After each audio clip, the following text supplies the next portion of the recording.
Ladies and gentlemen, what is going on? Welcome back to the first end of season recap with Stafford Rangers. The season is literally just finished, and as you can see, we have made the playoffs. We finished third after a final day defeat to champions South Shields. Congratulations to them, they've deserved it. They have been by far the better team throughout the entire season, and I think they're in for the double unless they've already won it, but we'll check that out in a moment. But first of all, let's have a little look and see how we've got to this point. So the last time you were with me, we lost 5-1, harshly in my opinion, to Burton Albion in the FA Cup first round.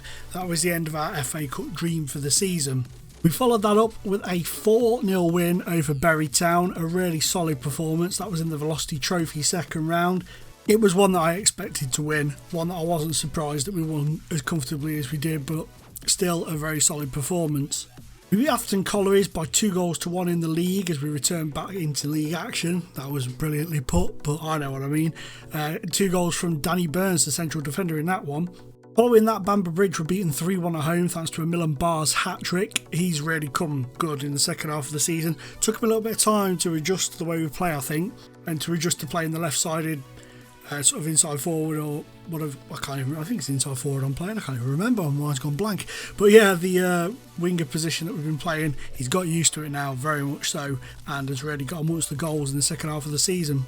Then a surprise defeat, really, all in all. Not that I didn't think FC United would beat us or were capable of beating us, but it just came seemingly out of nowhere. We were on a very good run, really good form, playing some fantastic football, getting a lot of goals, and then we draw a blank and concede 2. It was very much out of the blue for us, and you can see looking forwards at the results, we've not lost many. In fact, we've been on a very good run. I did say I know this level, I know that my tactic can win at this level, and I know that the way I play the game, I can genuinely get through at this level. But normally I win the league. No, honestly, I'll be honest, normally I win the league. We haven't this time because South Shields was so much better than us. Morpeth were beaten next by 3-0 in the league, and then Lancaster were beaten by 2-0. Then we drew 1-1 twice in a row, which is unusual for us. Buxton first and then Ashton second, both at home, which is even more unusual for us to drop points at home. It doesn't happen quite as often as away, I don't think. I know we lost to FC United at home, but normally it's away from home we tend to drop points. Then Luke Ashcroft scored the only goal as we beat Scarborough in the Velocity Trophy third round. We then went on to the FA Bilbo Trophy first round and beat Peterborough Sports by 1-0. Dylan Parker, he's frustrated me a little bit when he first came in because he wasn't settling in and he wasn't really getting amongst the goals. He was being involved in the build-up, being involved in goals, but he wasn't scoring goals, which is what we need him to do. So I decided to change from a complete forward to a deep line forward, which he's very good at, and it's paid dividends for us. He's really started to kick in with the goals in the second half of the season.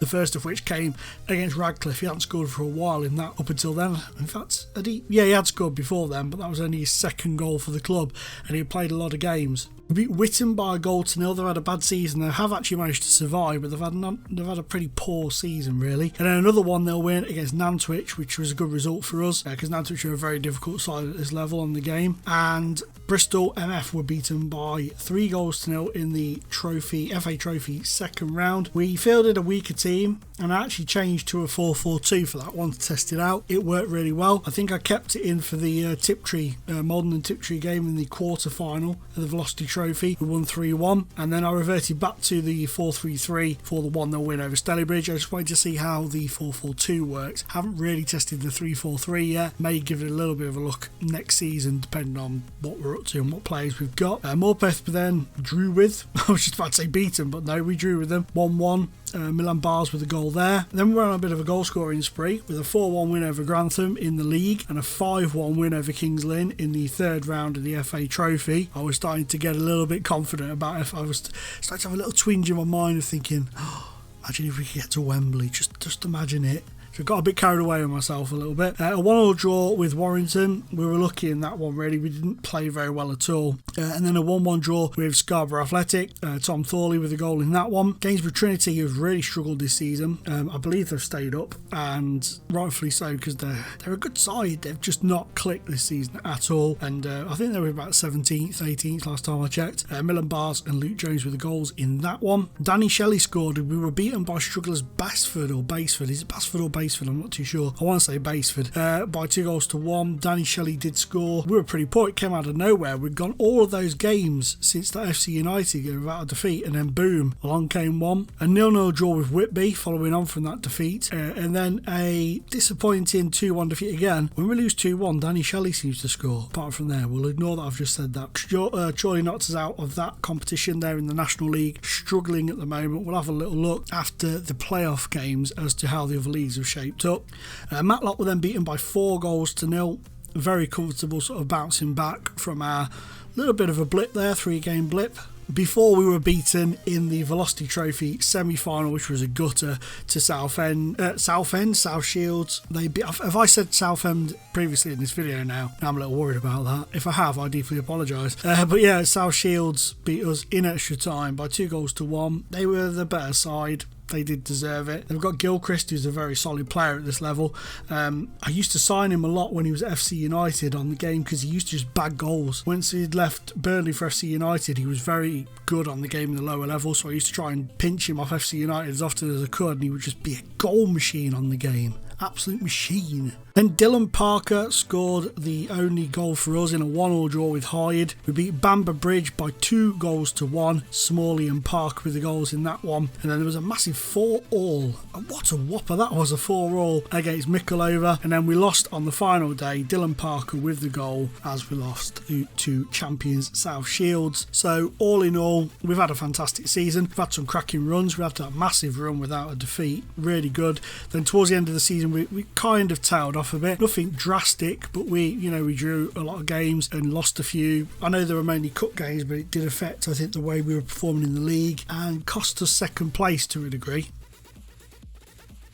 The finances are taking a bit of a hit because we went out of the FA Cup in the first round, but that FA Cup run and the money we got from that has actually boosted us to the point where we should be able to finish the season, fingers crossed, in profit, which is wonderful. I'm hoping we can hold on to the profit that we've made so far, so we'll have to see, but we should be alright if we can get another cup run next year. That'll build on it some more. We'll have more money coming in if we go up. We'll have a little bit more money coming in terms of gates and sponsorships and stuff, so hopefully, if we can go up, because I'm not counting my chickens, some decent teams in this playoff picture, if we can go up, then we should start to see the dividends of our money coming in and little expenditure. Part of that little expenditure is going to be down to some of these young gentlemen. This is our youth intake. Now, it's only just happened in April, so we're in the process of offering them deals, and you can see from the potential ability that it's quite a decent intake for the side we've got at the moment, for the level of football that we're at. Nobody leaps out at me as being a world beater. Sam Lakin is their pick of the bunch, really, but because they're young age, there's a lot of room for them to grow. The simple fact is our training facilities aren't really at the level to grow them maybe quite as much, so I'm going to try and integrate them into the team a bit more. One thing about me is, for those of you who've watched me over the years, you know this. For those of you who are new, you won't know this. I'm big into throwing the kids in and just letting them progress that way. We've had some not so brilliant looking players turn into really quite decent players over the years, doing it on series gone past and threads gone past on Twitter and stuff, so you may see some of these players being given a chance when normally you guys probably wouldn't give them a chance, but that's just the way I play the game. Everybody plays it differently and so on, so we're going to see how they do. But the purpose of that is lower wages, lower money being paid out on them, lower wages, and if we get some of them that strike a bit of an impression on some of the scouts that come, some of the other bigger teams, we can make money from selling them on, get sell-on clauses and do it that way and sort of build the finances in that direction. Another big thing is going to be the players that we have brought in is being able to capitalise on their really good form. Nathan Moore and Milan Bars are two fantastic examples of this. We managed to tie them down for another year. I don't think we'll be able to get Milan Bars to stay again. Maybe that'll change if we go up, because it'll be obviously a higher level, so he may change his mind. But they're going to be here at least until the end of next season. Between now and then, I'm expecting to start getting bids for them next season, no matter what league we're in. And if I get the feeling that they won't sign again, I will cash in on them, because that's how we're going to make money. That's going to help us evolve as a club and start being able to maybe pay a little bit more in wages for better players and so on and so forth. So Nathan Moore is going to be a big part of that, I can imagine anyway. And as I said, Milan Bars as well. He's actually on £450. £450 now. We're offering to really pay to keep him, but he's happy to stay at the moment. He's got 18 goals in 45 games this season all in all. He's done really, really well for us. The thing that concerns me a little bit is there's been a bit of a dip in his attributes as we've gone along, because our facilities aren't good enough to help him that much, so he's had a little bit of a dip. So I'm hoping that that doesn't impact too much, and that over the course of the next season, if he doesn't want to stay with us, we can move him on for quite a bit of decent money. He's worth £59,000 at the moment, so we should be able to get that and more if somebody comes in for him. I'm going to be a bit greedy and look at the 200k area really. Maybe that'll be with add-ons and stuff, but it would be nice to be able to try and get that much for him from either this level or the National League South North level. So the playoffs have been drawn, and coincidentally we've been drawn against Rushall Olympic. Okay, so the thing that springs to mind is they have this young man who came to us. We signed him on a free. I was very happy with him, and he was very miserable with us, and he left us on a free for Rushall. And it's just funny that now we face him in the playoffs. It's almost as if it was written in the stars or something. So that's going to be really interesting. So they are from the Bet Victor Premier Division Central, and they finished 4th in that division. Something I am noticing, we did beat Peterborough Sports, who finished 2nd, only 2 points behind the leaders in the cup, with a slightly rotated team. So that gives me hope. And my local teams, Barwell, which is literally 5-10 minute walk from my house, and Nuneaton, which is where I grew up, they're both in that division as well. So that's interesting. They're both quite decent sides. I would have expected Borough to be up there a bit more. Tamworth as well missed out on the playoffs. Well, so that's interesting. They've beaten some good sides to get up there. In terms of the team, we know a couple of the players. We know Okoye, obviously. We also know Dominic Giverin. I think I did have a look at him earlier in the season, but I couldn't justify. But you see, this is what annoys me. When I tried to sign him, he wanted a paid per week contract, and he wanted something ridiculous like £400 a week or something. Rushall have come in and got him on a free contract, just pay as you play. That's a bit irritating. I mean, he's getting £240 an appearance still, but that's a bit annoying. Jonathan Flat, former Wolves goalkeeper, he's got a bit of pedigree in him. Signed him a few times over the years. He's a decent player. Obviously, we know Cameron Essien, his name I've seen a few times knocking around on the game. Don't think I've ever purchased him, but I've seen him here and there and everywhere over the years. They've got a decent looking side on paper, so it could be a very interesting tie. A very interesting tie indeed. Just go have a look at the club info page as well. Nobody new cropping up on here. God, Neil Grayson, there's a blast from the past. And Steve Burr, he used to manage the Borough. What's he up to now? He's a chief scout on the game. He's a chief scout at Fleetwood. So there you go.